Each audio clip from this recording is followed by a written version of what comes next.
आपको मालूम ही है कि इस पूरे विश्व रंग श्रीलंका 2025 की थीम जो है वो हमारे अपने क्षेत्र में यानी दक्षिण एशियाई क्षेत्र में और दक्षिण पूर्वी एशियाई क्षेत्र में सांस्कृतिक एकता के जो आधार हैं और जो भाषाई और सांस्कृतिक विविधता है उसकी जो ताकत है और उसकी जो भारतीयता है उस पर हम लोग इस सत्र में एक व्याख्यान सुनेंगे। आप लोग कुछ सवाल और बातचीत भी कर सकते हैं। पवन वर्मा जी का परिचय मैं क्या दूं, आप सब उनको जानते हैं। एक सबसे अच्छी एक बार तालियों से स्वागत किया जाए जोरदार।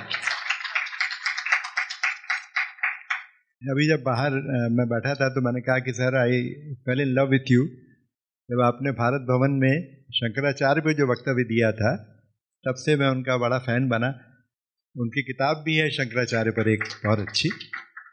और आप सब जानते हैं कि हमारे देश में बड़े राजनयिक रहे हैं, एम्बेसडर रहे हैं भूटान में, बड़े विचारक और लेखक हैं और देश में वैसे ऐसे कुछ लोग जो एक क्लियर थिंकिंग करते हैं, जो एक बहुत ही स्पष्ट विचार रखते हैं और उस स्पष्ट विचार के आधार पर लगभग सबको गाइड करते हैं। मैं कि मेरे जीवन में जो कुछ किताबें हैं उनमें से बीइंग इंडियन या भारतीयता की ओर जो किताब है आपकी, बहुत ही महत्वपूर्ण किताब है। उसने मुझे पूरी तरह बदला।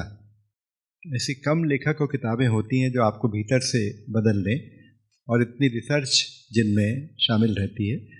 रिसर्च का दृष्टि शामिल, दृष्टि बहुत महत्वपूर्ण है और मैं जी को इसलिए बहुत पसंद करता हूँ कि वो एक दृष्टिवान विचारक और चिंतक हैं। हम सबके बीच में आते रहे हैं। पहले एक बार शंकराचार्य पे मैंने आपसे बात की थी और एक बार आपने भारतीय भाषाओं का वैविध्य और हमारी भाषाओं का वैविध्य ही हमारी ताकत है इस विषय पर बातचीत एक बार उन्होंने की थी। तो मैं बहुत ही सम्मान के साथ, बहुत आदर के साथ आदरणीय पवन कुमार वर्मा जी को का स्वागत करता हूं और उनसे अनुरोध करता हूं कि वो लगभग शुरू में आधा घंटे 45 मिनट व्याख्यान दें और कुछ सवाल हम उसके बाद में उनसे पूछेंगे। तो व्याख्यान से एक टोन इस पूरे कॉन्फ्रेंस का सेट हो जाएगा, फिर आप लोग सवाल भी कर सकते। सर आए। आदरणीय संतोष चौबे जी, जिनका मैं भी बहुत सम्मान करता हूँ, मेरे मित्र भी हैं और मैं खास तौर से बड़ा कायल हूँ उनका। संस्कृति को लेकर जो उनमें जुनून है वो केवल उनकी सोच तक सीमित नहीं है और उसको विस्तार देने के लिए जो वो निरंतर प्रयास करते रहते हैं, अलग अलग कार्यक्रम का आयोजन करते हैं। मैं समझता हूँ उसकी आज प्रासंगिकता भी है, जरूरत भी है।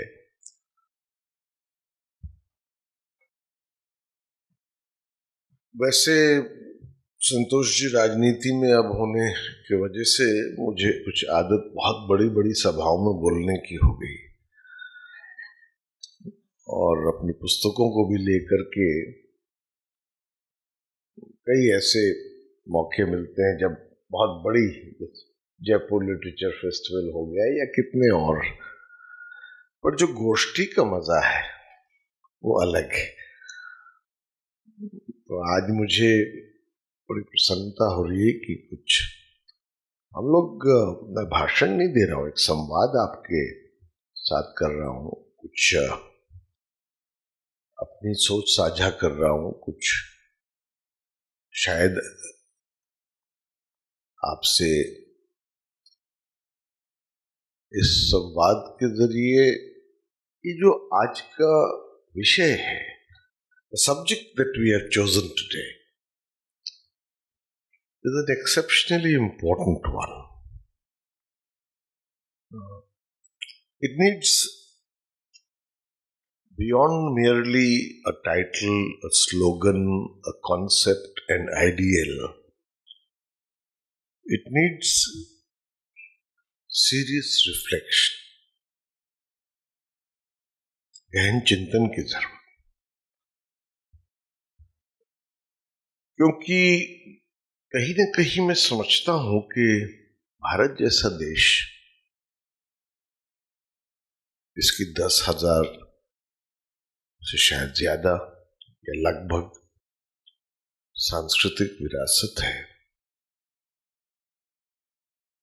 उसमें जो तवज्जो, जो महत्व संस्कृति के अध्ययन को देना चाहिए था, हमारे स्कूलों में, कॉलेजेस में, यूनिवर्सिटीज में, वो दिया नहीं गया. We are still the victims of colonization. Colonization is not about the military subjugation of people only.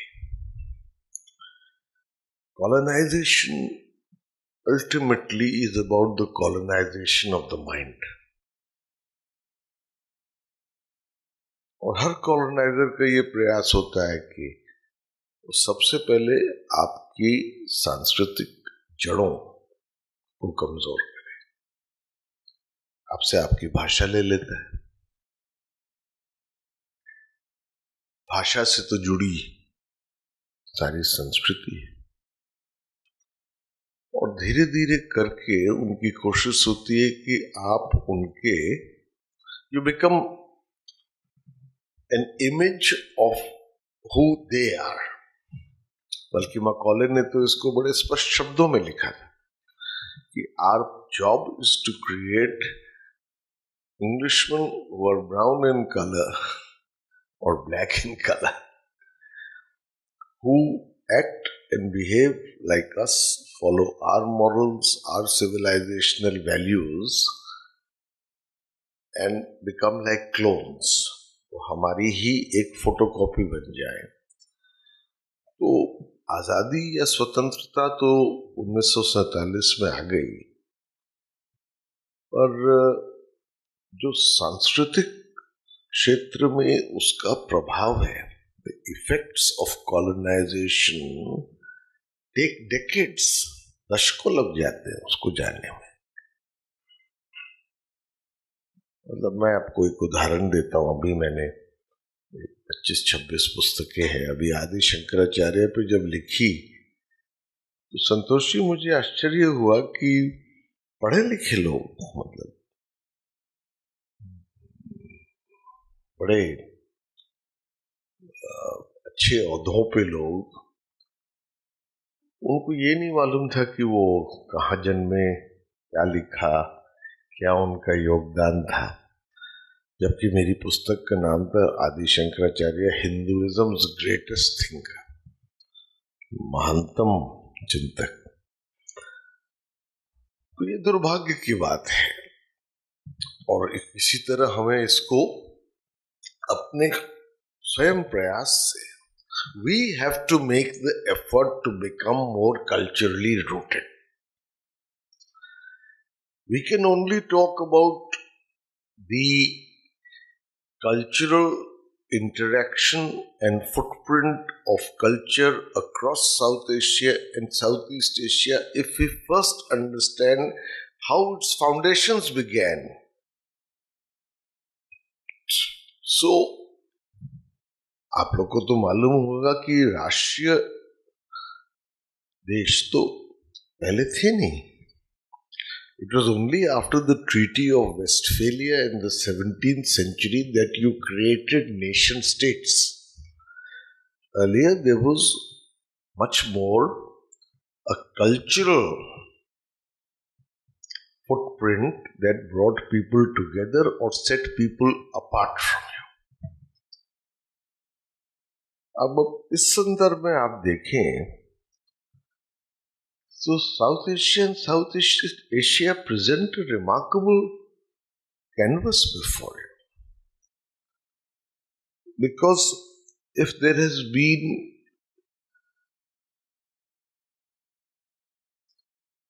a sharing of culture, value systems, ideas from India, and India's enriching by ideas from others. As far as Indian culture's footprint abroad, I think it requires several doctoral theses because it must be the only example in the world where this cultural spread took place without military conquest or colonization. आमतौर पे दमन होता है, उसके बाद संस्कृति आप पर थोपी जाती है. This was not the case.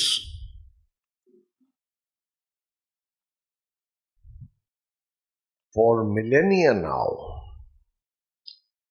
we have had the spread of cultures in this region, and at least from India, without military conquest. And the reason why I think it happened was that intrinsically, the foundations as they began of Indian thought and culture were marked by something which I called Maulik Soch, the power of original thought, by which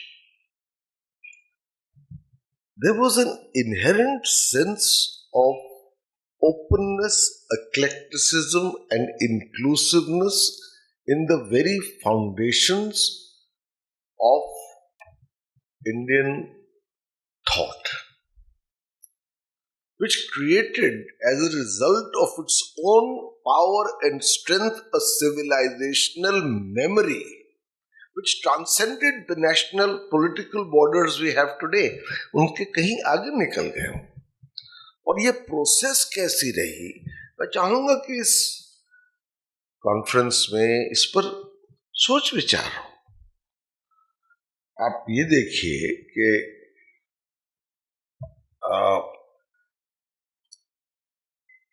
the first ever written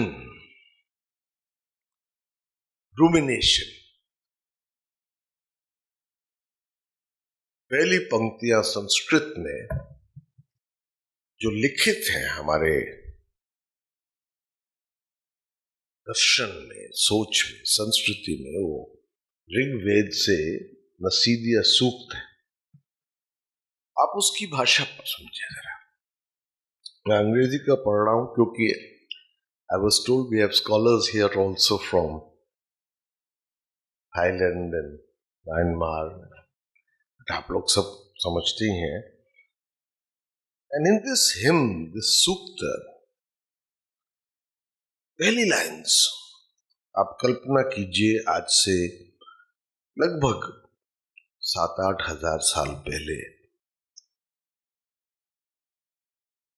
वो लिखते हैं, there was neither non-existence nor existence then. There was neither the realm of space nor the sky which is beyond. What stirred? Where? In whose protection? There was neither death nor immortality then. There was no distinguishing sign of day or night.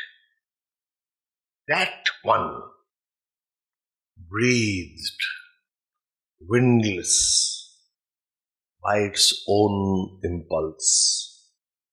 Other than that, there was nothing beyond. फिर देखिए सवाल करते हैं, who really knows? Who will here proclaim it? Whence was it produced? Whence is this creation? The gods came afterwards with the creation of this universe. who then knows whence it has arisen? Perhaps it formed itself, or perhaps it did not. The one who looks down on it in the highest heaven, only he knows, or perhaps he does not know. अब इन पंक्तियों पर मैं चाहता हूं कुछ एक बार सोचिए अपने मन में. There is no commandment here. कोई fiat नहीं, कोई dictate नहीं.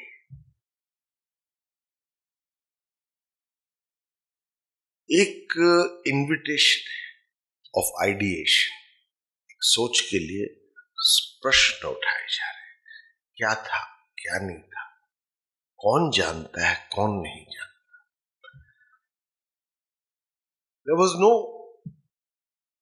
इंजंक्शन कि ये सही है, ये गलत है. कोई रिलीजियस कमांड भी नहीं था, कोई रिचुअल की भी प्रस्तावना नहीं थी. केवल सोच थी, और सोच में एक ओपननेस थी, खुलापन था. Now these lines I consider, Santosh ji, very important because they set the tone. They set the tone of why ultimately philosophy, culture, and everything else in Indian culture is derived from philosophy. नाट्य शास्त्र भी जो 400 BCE में लिखा गया है, 6000 संस्कृत श्लोक. It is not a compendium on art. It is a meditation on what is rasa, and rasa is equal to anand, and anand is equal to moksha. आप समझिए ना इसको. So this openness, inclusiveness, eclecticism is the foundation. Why? There could be a cultural विस्तार, इसको आप कहते हैं सांस्कृतिक विस्तारवाद. उसका आधार है ना आज का डिस्कशन. उसका आधार ये था कि वो उसमें एक ओपननेस थी जिसमें आदान प्रदान हो सके. And you have so many instances of this. The origins of Indian philosophy are plural and dialogic. If you think about it, and I'll come to why this is important for this South Asia, Southeast Asia, and we have learned a lot from these countries. The Upanishads are a dialogue. The Bhagavad Gita is a dialogue. Three foundational texts of Hinduism, Upanishad, Bhagavad Gita and the Brahma Sutra. The Brahma Sutra जो उस पर टीका टिप्पणी लिखी गई, the commentary is written on that small aphorism, 550 है, वो हजारों पन्ने के हैं, thousands of pages of commentary, but in each commentary they will also include not only their point of view, but the point of view of the opponent.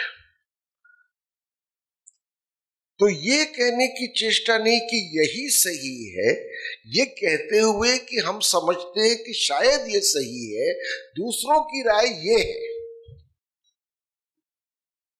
इसलिए हमारा महावाक्य है उपनिषद से, एकम सत्य विप्रहा बहुधा वदंती. The truth is one. The wise people call it by different names. तभी तो सांस्कृतिक विस्तारवाद हो सकता है. अगर हम कहें कि हम ही सही हैं और जो हमारे नजरों के बाहर हो रहा है वो गलत है, तो विस्तारवाद और आदान प्रदान और cultural exchange can't take place. अब देखिए, एकम सत विप्रः बहुधा वदंती, और वो कब कहा गया है? आज से लगभग 7,000-8,000 पहले, when most people in similar circumstances in other parts of the world were saying, no, only what we say is true. When I went to Parliament as a member of the Rajya Sabha, the first thing you see as you enter, the main gate is written, Vasudhaiv Kutumbakam. Udar Charitanam Vasudhaiv Kutumbakam. The world is a family. That is why, that is the aadhar of this cultural exchange in South Asia and Southeast Asia without conquest.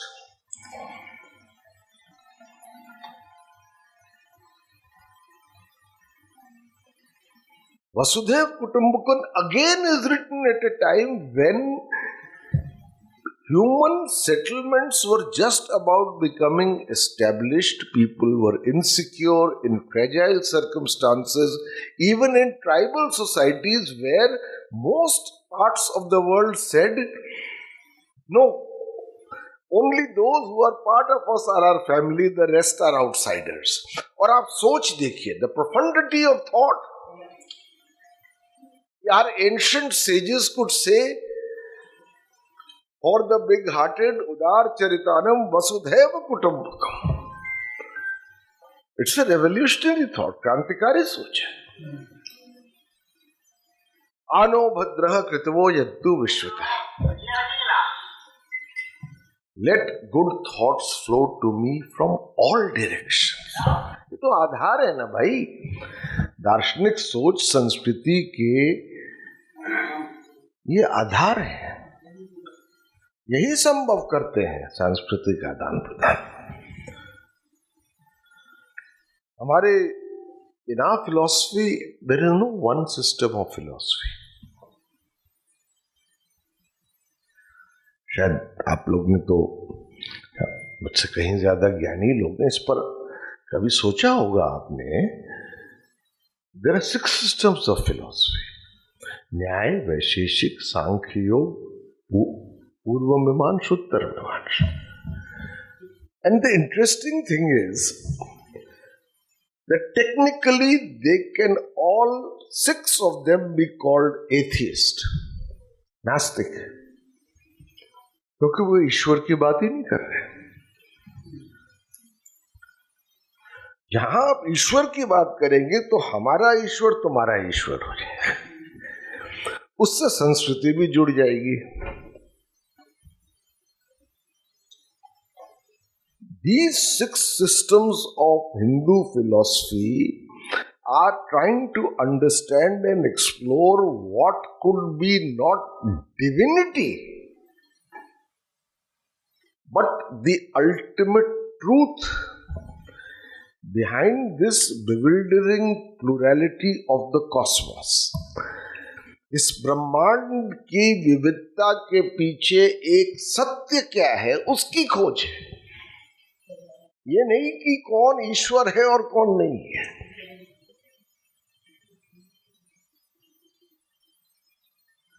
तो एक सत्य को अलग अलग पहलू से देखने की जो एक झुकाव और क्षमता है, the ability and the inclination is the foundation of mature cultural interaction. And the ability to accept that those who don't agree with us also can be perhaps speaking one aspect of the truth which we should also know. चार्वाक्स ने क्या कहा? बहुत ही अपने स्तर पर सुलझी हुई एक चीज हमारे दर्शन में है, आपको मैं बताना चाहता हूं. कभी भी सिंपलिस्टिक नहीं है. It is reasoned, it is complex, it is full of argumentation.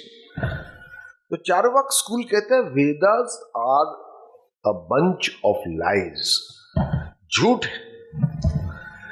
Marks ने 4000 साल के बाद कहा कि religion is the opium of the masses. वो तो चार्वाक कह चुके हैं. हमने कहा वेद जो है वो पंडितों के इस्तेमाल के लिए, आम आदमी के शोषण के लिए है। जो प्रत्यक्ष है वो सत्य है, बाकी सब इनका बनाया हुआ ढकोसला है। मैं उसको सिंप्लीफाई कर रहा हूं आपके लिए बहुत। जो बृहस्पति की Lokayata philosophy, it's a very well argued philosophy. और ऐसी ही सोच की वजह से जो तांत्रिक स्कूल है, उसकी परंपरा, उसकी पद्धति, उसकी रिचुअल्स अलग है, वो भी हिंदुइज्म है। और इसी वजह से बौद्ध धर्म का भी इन परिस्थितियों में ही जन्म हो सकता था। Great religion, I think Buddha is one of the greatest thinkers, but he could protest or define another concept of what reality is and what moksha is and what salvation is and what path to take, because he was a product of circumstances which invited you to do so. तभी तो आधार बना। Jainism का भी वही है। So, unless we understand this, we cannot understand why today there is this cultural interaction, and फिर आप जानते ही हैं with Buddhism and with Hinduism. I mean, I can give you examples after examples. Buddhism spread up to Japan, China, Sri Lanka, of course, very important center for Buddhism, across Southeast Asia, to China also. But it was born under the Bodhi tree in Gaya, because of the foundations of a civilization that allowed you to think on your own based on maulik soch, original thought, and the freedom for it. So,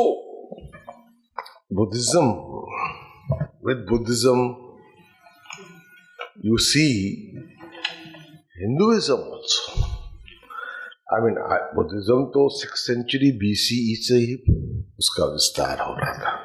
Sri Lanka में जो Theravada Buddhism की इतनी प्रभावशाली परंपरा है, it came from there in Ashoka's time.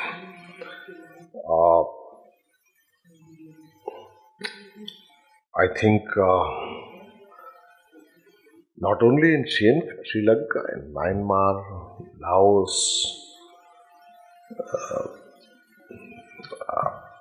Thailand, Buddhism का impact बहुत था। और उसके साथ संस्कृति भी गई, सोचने की पद्धति भी गई, एक सर्टन फिलोसफिकल आउटलुक गया, जिसका मैं आधार आपको समझाने की कोशिश कर रहा था। Because if you don't know that you will talk in clichés, और मुझे क्लीशे से सख्त तकलीफ है, मुझे रैश होने लगता है। बिना पढ़े लिखे जो चर्चा होती है ना, या तो मैं उसमें हिस्सा नहीं लेता हूँ, और अब सार्वजनिक जीवन में हूँ तो कई बार लेना पड़ता है, पर मुझे तकलीफ होती है। You must understand basics. I don't say I have a monopoly on them, but at least make the attempt.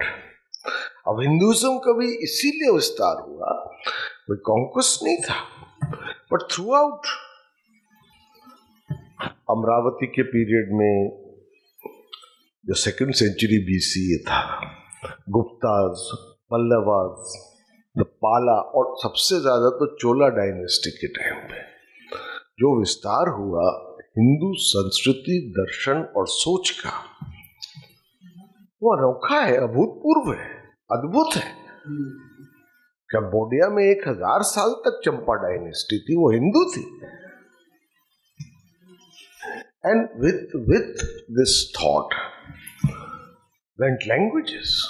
अब आपने आज एक शब्दकोश निकाला है, पाली और संस्कृत, ये 2 भाषाएं थी प्राचीन, और दोनों का बड़ा प्रभाव रहा। क्योंकि सोच के साथ तो सब कुछ जुड़ा है। मैंने कहा, I told you that philosophy is the foundation or the origin of all cultural manifestation, at least in the subcontinental Southeast Asian way of looking at things. So, Sanskrit words grammar भी और vocabulary भी, और वो आपको यहाँ शब्दकोश आपने निकाला, आप ख्वेर जो लैंग्वेज है, Pali में, Java में, you'll see so many Sanskrit words being part Pali throughout the Buddhist countries. In culture तो कोई मैनिफेस्टेशन इतना ज्यादा है आर्किटेक्चर में, जो आपका स्तूप है, शिखर है, जो मंदिर है, जो पगोडास है, वो सब इसी आदान प्रदान के हिस्से हैं. So they are the manifestations of a deeper phenomena which made them possible. इसको समझना जरूरी है. अब अंकोर वाट में वर्ल्ड्स बिगेस्ट हिंदू टेम्पल है भाई, वो भी ब्रह्म के नाम पे, ब्रह्मा. और अब वहीं बोरोबुदूर चले जाइए, परम्बनम चले जाइए, यहाँ अनुराधपुर में जाइए, स्तूप है. तो these are examples. Any textbook will give them to you, but I'm trying to tell you that it is because it is an absolutely unique phenomenon in global history, where ideas, culture, forms, manifestations continue to expand and grow and bring entire region together without imposition. No imposition. इसको समझना जरूरी है. और आपके symbols जो है, चाहे वो लोटस हो, चाहे गरुड़, चाहे वो अप्सराज हो, नागाज हो, ये सारी चीजें जो हैं, मैं तो अचरज में था. मैं थाईलैंड गया, वहाँ मुद्रा, कई चीजों को बोलने का तरीका, मुद्रास जो इस्तेमाल होती है वो सीधा नाट्य शास्त्र से.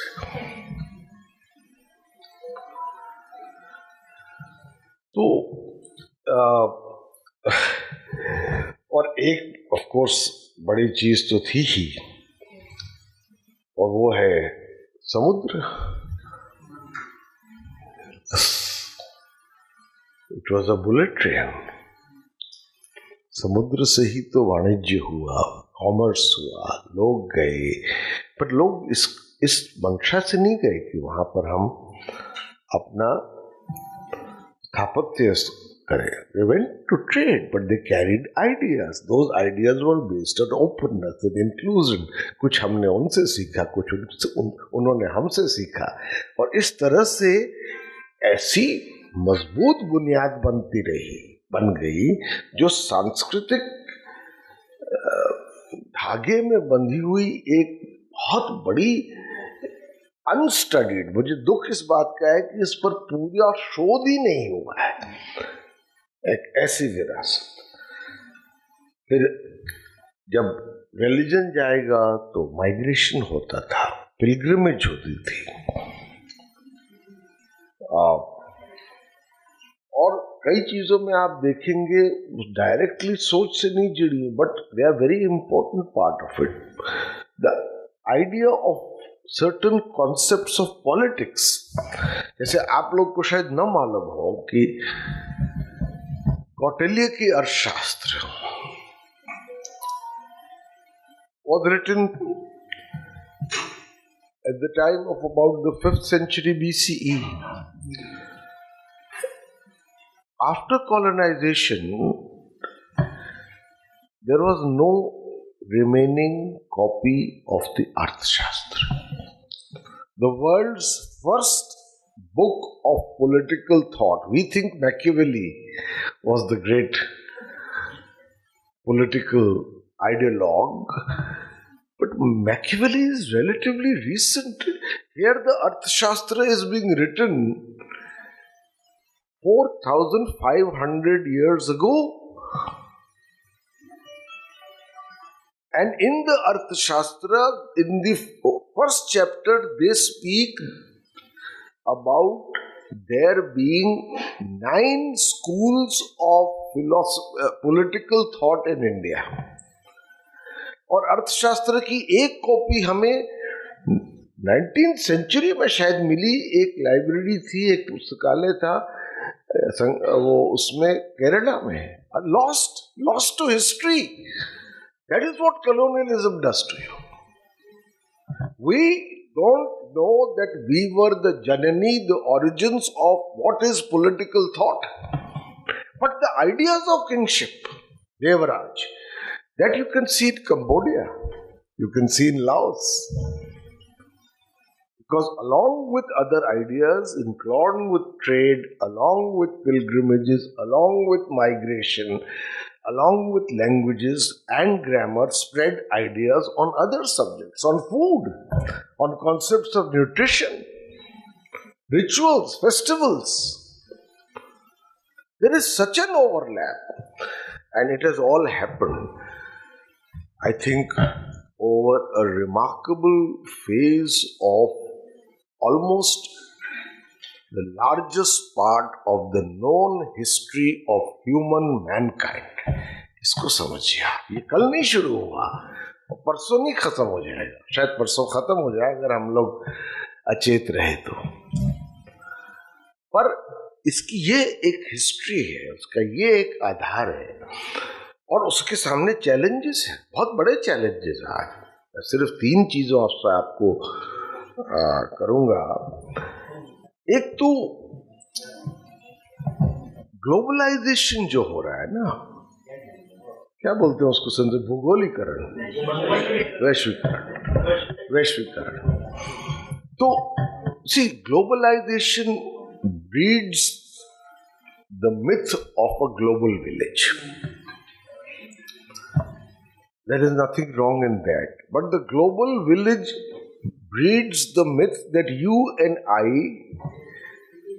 have become alike. When you do that, you kill diversity. You culturally homogenize. The stronger the power, the greater it co-opts you in its own image. तो आप CNN ही देखेंगे, या मैकडॉनल्ड्स ही खाएंगे, या केंटकी फ्राइड चिकन खाएंगे, या सिर्फ it's a more powerful empire. It has greater means of disseminating its culture, and because you believe that you belong now to a global village, you are as much in danger of losing your cultural roots and becoming what happened under classical colonialism, becoming photocopies of their culture. आप भी suit और tie पहन के उनकी तरह ही बोलने लगेंगे. तोता को पहले सिखाया जाता था ना. This is what is happening under the rubric of globalization और cultural homogenization हो रहा है. बाकी जो डाइवर्सिटीज है उनको समेट के एक कल्चर में डाला. आपको शायद यकीन नहीं होगा, मुझे यूनेस्को के सेक्रेटरी जनरल है, उन्होंने कहा कि साहब इन वेस्ट अफ्रीका तो लगभग जितनी भाषाएं हैं वो लुप्त हो चुकी. Everybody speaks French. अब भाषाओं के साथ आपकी लोरियां भी तो जुड़ी हैं, आपके मुहावरे भी तो जुड़े हैं, आपकी संस्कृति भी तो जुड़ी है, आपकी जड़ें भी तो हैं. एक भाषा का लुप्त होना, एक संस्कृति का लुप्त होना है. Everybody speaking French. दूसरा, of course we can't help it, but there are challenges of nationalism and identity politics, where earlier without conquest there was a remarkable interaction and exchange of culture and ideas over this entire region and even west. In the Arab countries till today mathematics is called Al-Hind. Al-Hind mathematics इतनी develop थी कि उसका आज भी नाम अल-हिंद है. तो nationalism और आइडेंटिटी पॉलिटिक्स में जब बढ़ावा होता है तो फिर से वो चीज आ जाती है कि my culture versus your culture, और जो अंतर न भी हो उनको क्रिएट कर दिया जाता है। Even when there is a foundational similarity, you create barriers on the basis of nationalism, राष्ट्रवाद। वो तो और देशों की क्या बात करें, भारत के अंदर हो रहा है, नॉर्थ वर्सेस साउथ, जो इसका कोई आधार नहीं है। तो एक ये दूसरा डेंजर है। और तीसरा danger of course is simple, we are nation states as part of in parts a bigger cultural heritage which goes back for 5,000 years, bound by culture, by ideas. Political conflict is the creation of nation states. Your boundary, my boundary. Ideas, you can't kill ideas. It's like killing a fly with a sword. मुश्किल है। कोशिश की होगी अगर किसी मक्खी को एक तलवार से मारने की।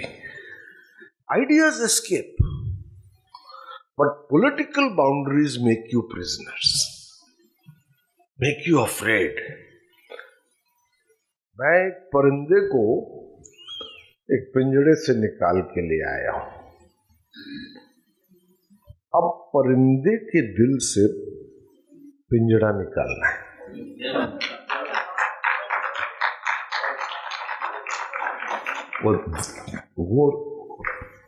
वो डर निकालना है। नहीं तो ये बड़ी महान सभ्यताएं हैं और इनका समझना, इन पर अध्ययन करना, इन पर सतही स्तर पर नहीं सोचना, यह हमारा फर्ज बनता है। तो मैं चाहता हूं कि सेमिनार और कॉन्फ्रेंस में इन सब चीजों पर बात हो, सतही बातें नहीं, प्लीज।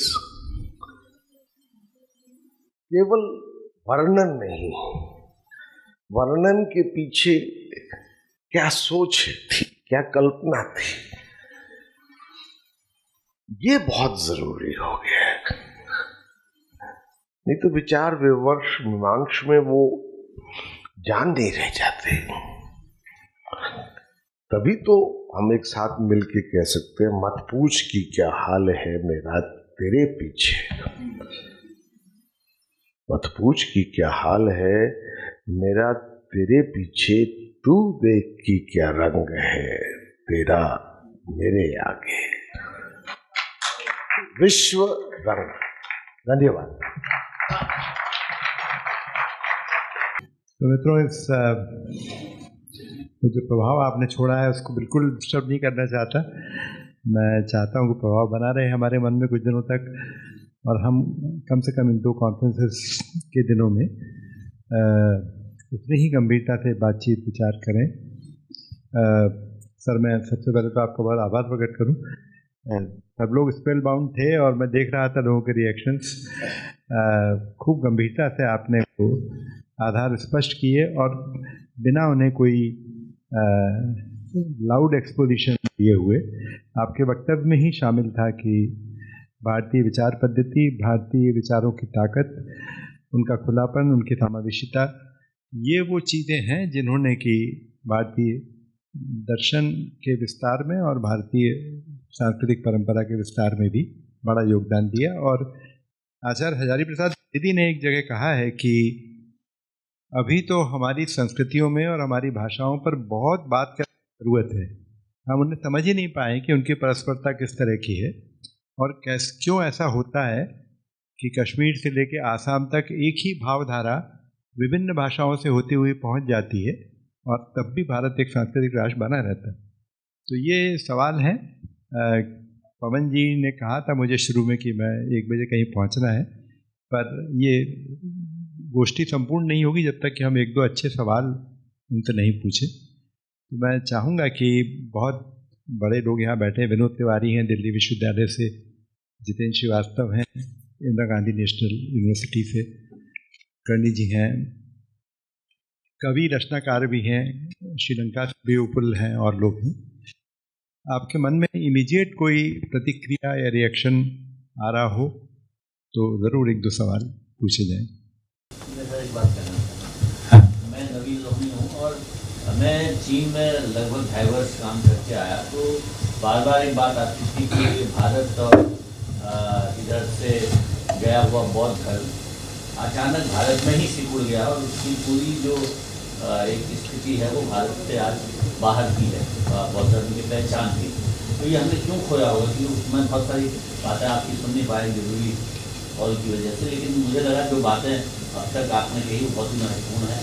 इस पर जो कोई बात आप मेरा तो बड़ा नुकसान हो गया कि आपका फोन आ गया। अब मैं कहाँ से शुरू करूं? पर संक्षिप्त उत्तर देता हूं कि बौद्ध धर्म की सोच का प्रभाव इस देश में कम नहीं हुआ है। 8वीं शताब्दी में आदि शंकराचार्य को क्लिप्टो बुद्धिस्ट कहते हैं।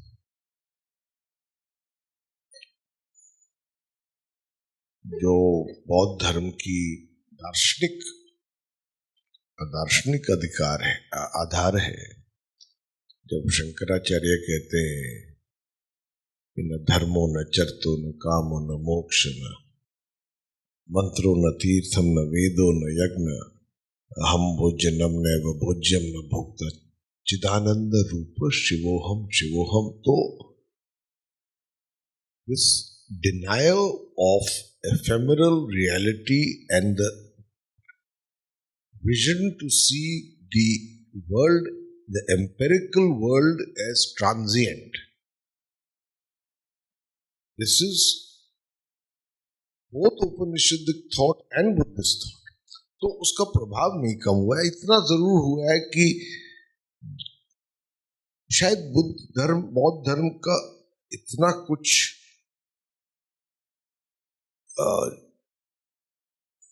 सिमिलैरिटी कहिए या सोच की और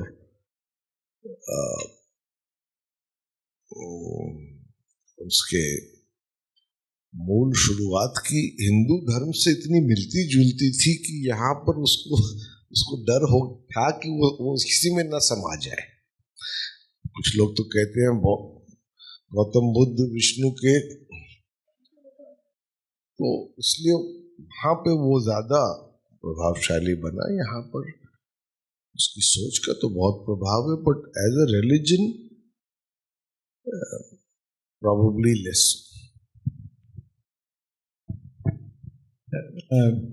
हाँ, कुलकर्णी जी आप। सर, मैं सुनील कुलकर्णी, केंद्रीय हिंदी संस्थान आगरा निदेशक हूँ।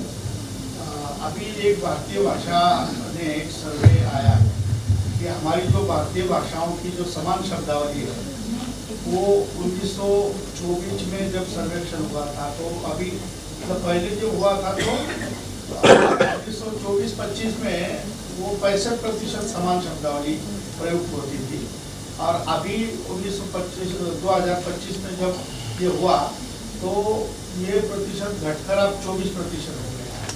तो उसको हम कैसे इंक्रीज करें और कैसे कॉमन शब्दावली को हम और आगे, तो जो क्योंकि हर भाषा बोली पर अंग्रेजी का आक्रमण जो है वो तेजी से होता गया है, और अब उसके अपने मूल शब्द घट रहे हैं और वो कॉमन शब्द मतलब अंग्रेजी के रूप में ही वो प्रयोग कर रहा है। तो उसको हम कैसे बचाएं और उसका संरक्षण कैसे करें, ये थोड़ा आपसे मार्गदर्शन। देखिए, कुछ स्वाभाविक रूप से अंग्रेजी शब्द आएंगे आपकी भाषा। मैं नहीं समझता उनसे परेशान होना, पर भाषाओं से खुद ही बिछड़ जाना पढ़े लिखे लोगों का, उससे वो मुझे विचलित करता है। इसके कहने की जरूरत है नहीं कि शायद तमिल के अलावा, और तमिल में भी अब बहुत से संस्कृत शब्द आ गए हैं, बाकी भाषाएं लगभग संस्कृत पर ही आधारित है। अब ये सिद्ध करना कि कॉमन क्या है, वर्चस्व किसका है, कहाँ ज्यादा है कहाँ कम है, ये लिंग्विस्टिक एक्रोमनी का कारण हो जाता है। अग्निहोत्री, जो देश, जो संस्कृति मैं समझता हूं विश्व में भाषाओं के मामले में it's one of the richest legacies. आपको मालूम है अफ्रीका में, शायद मैं गलत हूं तो सब्जेक्ट टू करेक्शन, इन सब सहारन Africa only Ethiopian had a written script, और यहां आज 5000-6000 साल से 24 भाषाओं की रिटन स्क्रिप्ट भी है, ग्रामर भी है और लिटरेरी कॉर्पस भी है। अब इसमें हम प्रतिस्पर्धा कर दिए, ट्रेड करते हैं, तो दो गलतियां हो गई। एक तो जो भाषाओं को हमको महत्व देना चाहिए, अपनी भाषाओं को, केवल वर्ल्ड या विश्व हिंदी डे के दिन नहीं, जब आपसे कोई हिंदी में सवाल पूछे तो अधिकांश लोगों की कोशिश होती कि अंग्रेजी में जवाब दे दें, कहीं ये ना समझे कि मुझे अंग्रेजी नहीं आती। ये जो हीनता जुड़ गई ना हमारी भाषाओं से, पहले तो उसको अलग कीजिए, स्कूल के करिकुलम में डालिए। मैं इंग्लिश मीडियम स्कूल्स की खिलाफत नहीं कर रहा हूं, सॉरी, मैं थोड़ा राजनीतिक स्तर पे बोल रहा हूं, पर उसके साथ साथ अपनी भाषाओं का पढ़ना, अपनी मातृभाषा का और एक और भाषा का बहुत जरूरी है। तो अपनी भाषाओं को हम महत्व नहीं देते और जो हैं उनमें प्रतिस्पर्धा क्रिएट करते हैं। जैसे अब कुछ लोग ये कहते हैं कि हिंदी के विस्तार के लिए जरूरत से ज्यादा कोशिश हो रही है, फिर वो एंटीबॉडीज क्रिएट होती हैं, तो भाषाओं तो निग्लेक्ट हो रही हैं। यूनिवर्सिटी ऑफ बर्कली में एक तेलुगु लैंग्वेज का लर्नेड प्रोफेसर चाहिए था, भारत प्रोवाइड नहीं कर सका। ये दुख की बात है। इतनी सारी लिपियां पड़ी हुई हैं अनट्रांसलेटेड, आज भी कोई शोध करने वाला नहीं। सब IAS बनना चाहते हैं, बहुत अच्छी बात है, पर जो मुझे जिस चीज का अफसोस है मैं आपसे शेयर कर रहा हूं, इतनी क्या कहा जाए, प्राइसलेस विरासत निग्लेक्ट हो रही है। ब्रिज भाषा में ही आपको हंड्रेड्स ऑफ मैन्युस्क्रिप्ट्स दिखा सकता हूं। जो आप भोपाल से हैं सर, राजा भोज की कितनी किताबें, काव्य ग्रंथ, रसप, हु स्टडिंग देम, और डॉक्टरेट आप कर ले, डॉक्टरेट मिलता है तब भी कोई नहीं पढ़ता है उसको, तो विलियम डॉलरिम्पल को आके लिखना पड़ता है। तो we are neglecting or unaware of our languages and the culture associated with them and the meaning of that culture, and at the same time we create competition among our languages. इतने शब्द कम हो गए, इतने बढ़ गए, मैं उसके खिलाफत नहीं कर रहा हूं, आप समझिए मेरी बात को। कम हो गए तो हो गए भाई, कुछ अंग्रेजी के शब्द तो आएंगे ना।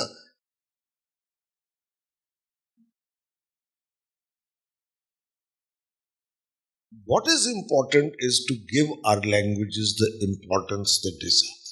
This remains my central issue.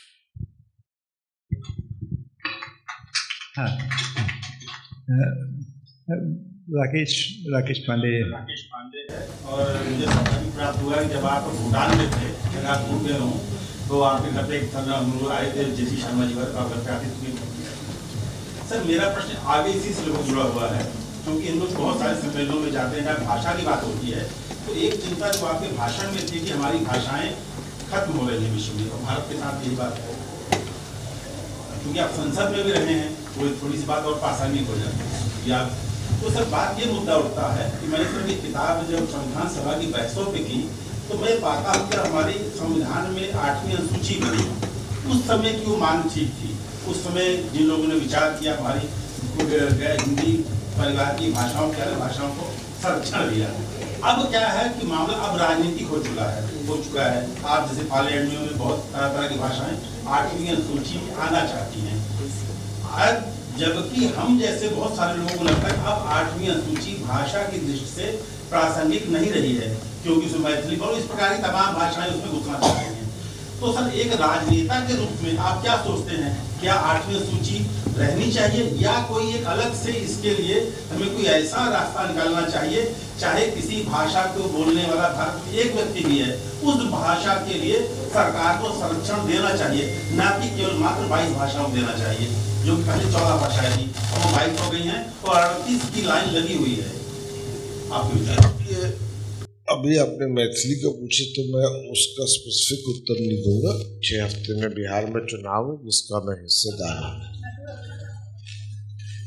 पर वो वही चीज हो जाती ना, होड़ मच जाती। देखिए ये लोकतंत्र में ऐसी चीजों का होना कोई बड़ी अचरज की बात नहीं है। They are well defined elements of creating political constituency. सीधी सीधी बात आप समझ रहे हो। जैसे अब कितना एजिटेशन कंट्री वाइड चल रहा है of people wanting to become part of an OBC class, जिनको पहले नहीं सूझा था, चल रहा है ना। तो ऐसी भाषाओं क्या कोशिश ये होती है कि साहब हम भी कॉन्स्टिट्यूशन के उसमें आ जाए। कुछ सक्सेसफुल होते हैं, सरकार दिल्ली में कौन है और प्रदेश में कौन है, डबल इंजन है, सिंगल इंजन है, ये सब मुद्दे आ जाते हैं। उसमें भाषा के अलावा सारे मुद्दे आ जाते हैं।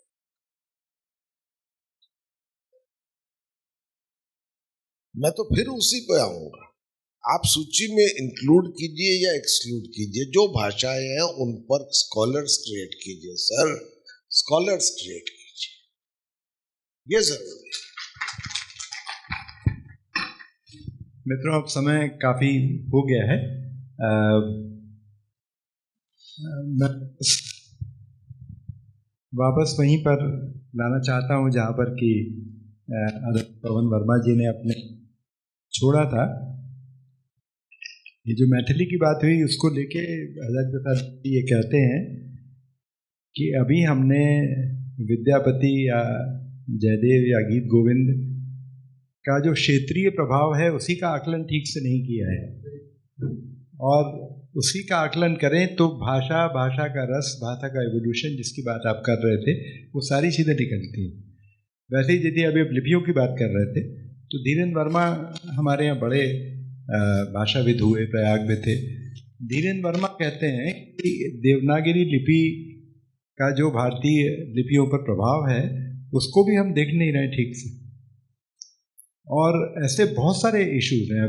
जहाँ तक संस्कृति के प्रभाव का सवाल है, हम लोग सर बाली में कुछ दिनों पहले था मैं, तो बाली में जो रामायण होती है वो है रामायण ही, लेकिन वो बाली की रामायण है, बाली की रामायण वो मिलाकर है। और ये देखा जाना चाहिए। जैसे अंकोर वाट की बात की, अंकोर वाट भी मैं गया था, वहीं से मेरे मन में ये बात आई कि ये पूरे इंडो चाइना को देखा जाए एक बार ठीक से कि कैसे संस्कृति का विस्तार वहाँ हुआ है। और ये आप ठीक कहा कि शांतिपूर्ण तरीके से कैसे भारतीय विचार वहाँ पहुँच पाया और क्या क्या स्वरूप उसने ग्रहण किए। मेरे ख्याल में ये अध्ययन हमारे विश्वविद्यालय अगर शुरू करते हैं तो ज़्यादा अच्छी बात हम लोग अगले सत्रों में कभी कर पाएंगे। तब तक शायद पवन जी की एक किताब और आ जाए और उस किताब को हम लोग देखें और अनुवाद करें कि जो हिंदी और अंग्रेज़ी दोनों पे कमांड है उसका भी मैं बहुत प्रशंसक हूँ। आप अनुवाद भी बहुत अच्छे करते। मैंने गुलजार के आपके अनुवाद देखे थे जो टैगोर की कविताओं पर आपने किया था और बहुत ही प्रभावमय और बहुत सुंदर था। तो एक बार फिर आपको सुन के अच्छा लगा सर। एक बार सभी लोग तालियों से स्वागत करें। जिस नवीनतम किताब की आप बात कर रहे थे मुझे ज़रूर मैं प्राप्त करूंगा उसको। एक सबसे अभी हाँ, अभी आई है 2-3 महीने पहले, नितिन गडकरी जी ने उसका विमोचन किया और शशि थरूर और मैं उनके साथ चर्चा में थे। उसका नाम है echoes of eternity, a journey of Indian thought from the Rigveda to the present. 700-800 page की है, तो it's a kind of must reference book. जी, आप अपने लाइब्रेरी में जरूर मंगवाइए। जी जी जी। अमेजोन पे अवेलेबल है।